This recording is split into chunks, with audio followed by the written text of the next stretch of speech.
তো গাইজ আজি ভিডিঅ'টো অলপমান আল্টিমেট লাগিব সেইকাৰণে ভিডিঅ'টো লাষ্টলৈকে চাওক বিৰাটে মজা লাগিব তো ভিডিঅ'টো আজি তেন্তে আৰম্ভ কৰোঁ। তো গাইজ গুড মৰ্ণিং। আজি ৰাতিপুৱা ভাইটিক থ'বলৈ গৈছোঁ স্কুললৈ। তো স্কুললৈ একদম ধুনীয়াকৈ ৰাতিপুৱা এতিয়া বাজিছে 8:10। তো সোনকালে থ'বলৈ গৈছোঁ একদম ৰাতিপুৱা শুই উঠি মুখ হাত ধুই ডাইৰেক্ট স্কুললৈ তাক থ'বলৈ গৈছোঁ আৰু সি আগে আগে গৈ আছে আৰু মই এফালে একদম গৈ আছোঁ আৰু বিন্দাছকৈ আৰু যাব লাগে আৰু এতিয়া গাইজ অ'টোও পাই গ'লোঁ আৰু অ'টত মেইন কথা ইয়াৰ মানে ভাইটিৰ লগৰ স্কুলৰ লগৰখিনিৰ লগতে গৈছোঁ মানে আগফালে পিছফালে চবফালে বহি আছে আৰু বিন্দাছ গৈ আছোঁ আৰু সিহঁতৰ লগত ভাইটিও ধুনীয়াকৈ একদম হাঁহি গৈ আছে কথা পাতি আৰু গাইজ ভাইটিক স্কুল থৈ মেলি মই অকণমান এইফালে ফুৰিবলৈ অকণমান ওলাই আহিছোঁ মানে অলপ দেৰি মই স্কুলতে থাকিব লাগিব মানে সেইকাৰণে সোনকালে মানে অলপমান ওলাই গৈছোঁ এফালে মানে গাইজ সোনকালে ছুটি দিব যে সেইকাৰণে স্কুলতে মানে বহি আছোঁ। স্কুলৰ বাহিৰত দোকান এখন আছে তো তাতে বহি আছোঁ অকলে কিনো কৰিব নিজান একদম অকলে বহি আছোঁ আৰু আগফালে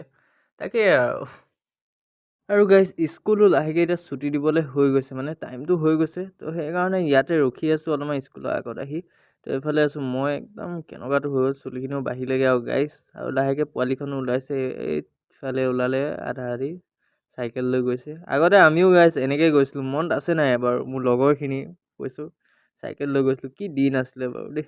আৰু এইফালে লাহে ওলাইছে সকলো এইফালে আমাৰ পুচকাও আহি গৈছে এইফালে সেইটো তো এতিয়া লৈ বৈ আৰু ধুনীয়াকৈ গৈ থাকিবহে লাগে আৰু হয় নাই। তো এইফালে ভাইটিক লৈ ল'লোঁ আৰু এতিয়া ধুনীয়াকৈ মই এইফালে গৈ আছোঁ গাইজ ঘৰলৈ তাক লৈ মেলি গৈ আছোঁ আৰু অ'টত বহি মেলি ধুনীয়াকৈ এতিয়া গৈ আছোঁ।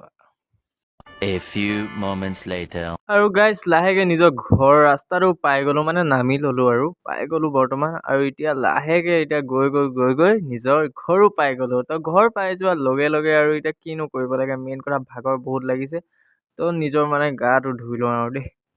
A few moments later. আৰু গাইজ ঘৰ আহি চিধা গা পা ধুই ল'লোঁ ধুনীয়াকৈ একদম গা পা ধুই মেলি ৰেডি হৈ গ'লোঁ আৰু এতিয়া গা পা ধুলোঁ আৰু ষ্টাইল মাৰি আছোঁ অলপমান।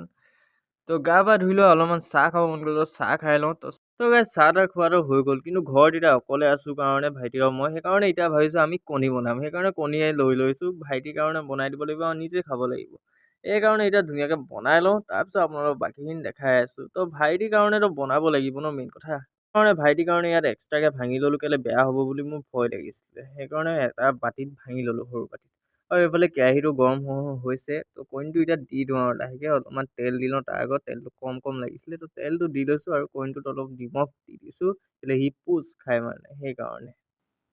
তো গাইজ ভাইটি কণীটো এইটো দিব লৈছোঁ এতিয়া এইফালে দিলোঁ তো এইফালে কণীটো যেতিয়ালৈকে হৈ থাকক তেতিয়ালৈকে আপোনালোকে আৰু কি কৰিব এইটোকে চাই থাকক আৰু